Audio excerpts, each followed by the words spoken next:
In the end, the pragmatist always wins. I'm a tradesperson, third generation. As such, spend little time theorising how I'm going to apply my skills in a productive capacity. I grew up beside the sea, developing skills in fishing, farming, and carpentry.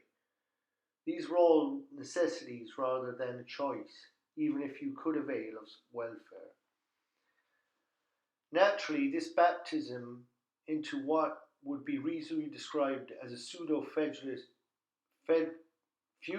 society had and continues to have a profound impact on my perception and approach to our ever changing society. For the most part, when I express my opinion in this romantic liberal society, I am usually met with judgment, an entirely inappropriate response in a secular progressive society.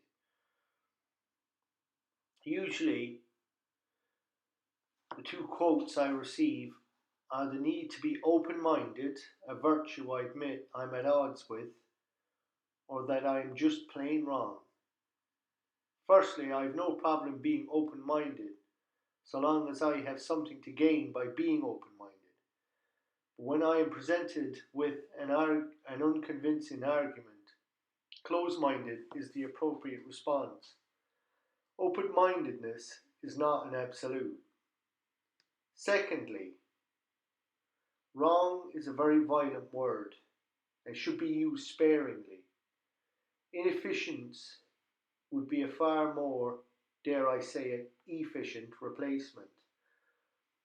The proof of this is usually staring them in the face, because I am still here, notwithstanding the free market. If I were wrong, then put a headstone on it. True, there are efficiency gains to be made, and I will open my mind to those when I feel I have correctly perceived them, and put them to logical tests. Until then, the default setting is close-minded and proud of it. A child has the right to innocence until the legal age of consent. This is a concept that was traditionally accepted by both sides of the political debate until relatively recently. A growing element in the so-called progressive movement, even if that means progressing towards an inefficient direction, are challenging this. There are disturbing trends developing within the education system, a traditionally socialist stronghold. It is no coincidence that the legal age of consent comes after the time children stop believing in a bearded man who comes down a chimney every December 25th to deliver presents. Note there is no anti-Santa political party or educational program. No parents feel duty bound to break the bad news. Children usually come to this conclusion using what is lacking in most adults in Western society, using reason and evidence to draw a conclusion. It is probably the biggest test Western kids face prior to the age of consent, to demonstrate their mental capacity to be subjective. Any sexual education prior to this age of consent is nothing short of indoctrination. But does it, therefore, given all I previously said about the classical nuclear family, are they effectively indoctrinating their children? Yes, an indoctrination with a proven track record.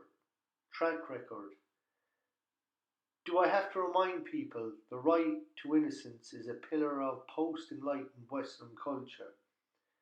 A culture that until recently was technologically, economically, intellectually, socially, and militarily dominant. The model works, leave it alone. The reason the West is declining is because its foundations are being undermined, unchallenged.